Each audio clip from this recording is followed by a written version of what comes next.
আজকে গরিব বলে কক্সবাজার যেতে পারিনি, তবে মিনি কক্সবাজার থেকে ঘুরে আসলাম। আর এটার লোকেশন কোথায় অবশ্যই আপনারা সবাই জানেন। হ্যালো গাইস, সবাই কেমন আছেন? আশা করি সবাই ভালো আছেন। আমিও আপনাদের দোয়া আলহামদুলিল্লাহ ভালো আছি। যারা খাদিজা মিমি লাইফস্টাইল এখনো ফলো করেন নাই অবশ্যই ফলো করে লাইক দিয়ে পাশে থাকবেন। যারা ইউটিউব থেকে দেখতেছেন ইউটিউব চ্যানেলটারে সাবস্ক্রাইব করে দিবেন। রেডি হয়ে আমরা বের হয়ে গেলাম আজকে চাঁদপুরের উদ্দেশ্য। চাঁদপুরে মিনি কক্সবাজার আমরা ঘুরতে যাব। কে কে চাঁদপুর মিনি কক্সবাজার গেছেন? আগে আমি একবার গেছি, দ্বিতীয়বার যাইতেছি। ইচ্ছে ছিল যে ওইখানে ভিজবো, গোসল করব, বাট ওখানে অনেক ছেলে থাকে, এটা সম্ভব না, বা ড্রেস চেঞ্জ করা সম্ভব না, যার কারণে আমরা মেয়েরা পারবো না। ছেলেরা গেলে অবশ্যই গোসল করতে পারবেন এবং ইচ্ছে মতো সবকিছু করতে পারবেন, কারণ ছেলে আর মেয়ে তো এক না। ছেলেরা সবকিছু করতে পারে, মেয়েরা তো আর সবকিছু করতে পারে না। আমরা গিদ্দগোলান্দিয়া থেকে ডাইরেক্ট চাঁদপুর চলে আসলাম বড় স্টেশন। বড় স্টেশন থেকে আমরা মিনি কক্সবাজার যাব। আপনারা কারা কারা মিনি কক্সবাজার গেছেন অবশ্যই বলবেন। এত সুন্দর একটা দৃশ্য উপভোগ করব ভাবি নাই। এই যে কি সুন্দর আপনার সূর্য যায় এমন একটা অবস্থায় আমরা গেছি।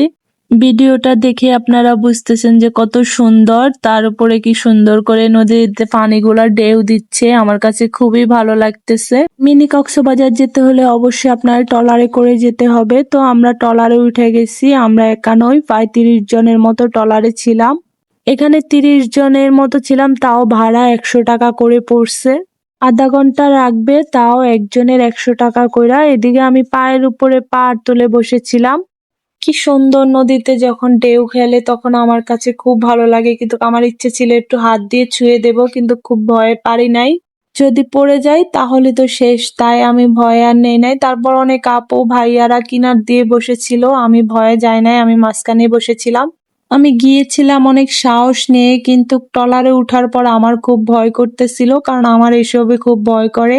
তবে এখানে অনেক আপু ছিল, তাই অত বেশি ভয় করে নাই।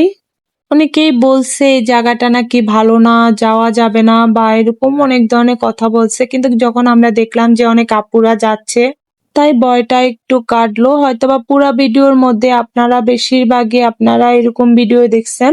এখানে তেমন কিছুই নাই, এই পানিতেই সব। তো আমরা চলে আসছি কিনারে। কিনারে আসার পর সবাই মিলে, এখানে কত মানুষ আগে থেকেই ছিল, আর এখানে আমরা যাওয়ার পর আরো আমরা 30 জন ছিলাম। আগে অনেক মানুষ, প্রায় 5-6টা ট্রলার ছিল এখানে।